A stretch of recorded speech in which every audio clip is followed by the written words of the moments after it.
હર મહાદેવ, જય ગાયત્રી. વાસ્તુદોષ ગ્રહ નિર્માણ કરતી વખતે મુખ્યત્વે પાંચ એવી દિશાઓ છે, પાંચ એવા જગ્યા જે બતાવેલી છે કે જે આપણે સાચવી લઈએ તો વાસ્તુદોષ 80% નાબૂદ થઈ જતો હોય છે. મુખ્યત્વે દિશા સૌ પ્રથમ ઈશાન કોણ, જેની અંદર દેવાદિદેવ મહાદેવ અને શ્રી નારાયણનો વાસ ગણવામાં આવ્યો છે. મહાલક્ષ્મીનો ત્યાં વાસ ગણવામાં આવે છે. ઈશાન કોણની અંદર બને ત્યાં સુધી દેવાલયની સ્થાપના કરવી જોઈએ. ત્યાં પૂજનનું મંદિર અને ત્યાં બીજું અંડરગ્રાઉન્ડ પાણીની ટાંકી હોવી જોઈએ. ત્યારબાદ આપણે અગ્નિકોણની વાત કરીશું તો અગ્નિકોણની અંદર આપણું રસોઈ ઘર હોવું જોઈએ.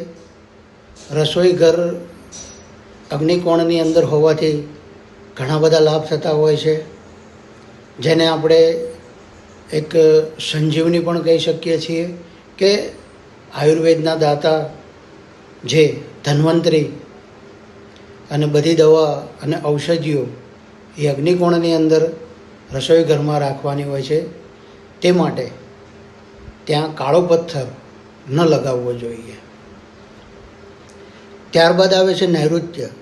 તો નૈઋત્ય દિશાની અંદર સીડીનું નિર્માણ કરી અને જેમ ઘડિયાળના કાંટા ફરે તેમ સીડી ઉપર ચડાવવી અને ત્યાં બને ત્યાં સુધી સંડાસ અને બાથરૂમ બનાવવા.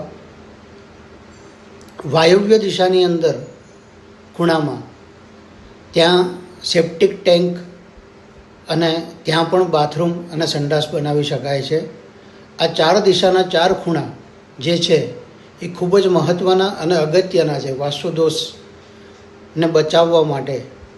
અને મુખ્યત્વે મૂળ બ્રહ્મસ્થાન, તો બ્રહ્મસ્થાનની અંદર ઉપર કે નીચે કોઈ દિવાલ વચ્ચે હોવી જોઈએ નહીં. બ્રહ્મસ્થાન દબાવવું જોઈએ નહીં.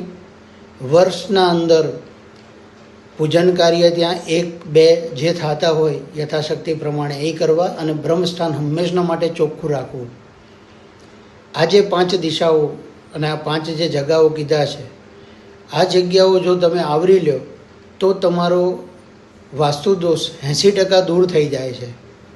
છઠ્ઠી વસ્તુ એ છે કે તમારા ભુવનની ફરતા જો જગા હોય તો પ્રદક્ષિણા જેમ મંદિરની થતી હોય એવું નિર્માણ કરવામાં આવે તો આ જે ગૃહ નિર્માણ છે એ એક મંદિર જેવું ગણવામાં આવે છે. બસ આ હતી આજની વાસ્તુની ટિપ્સ.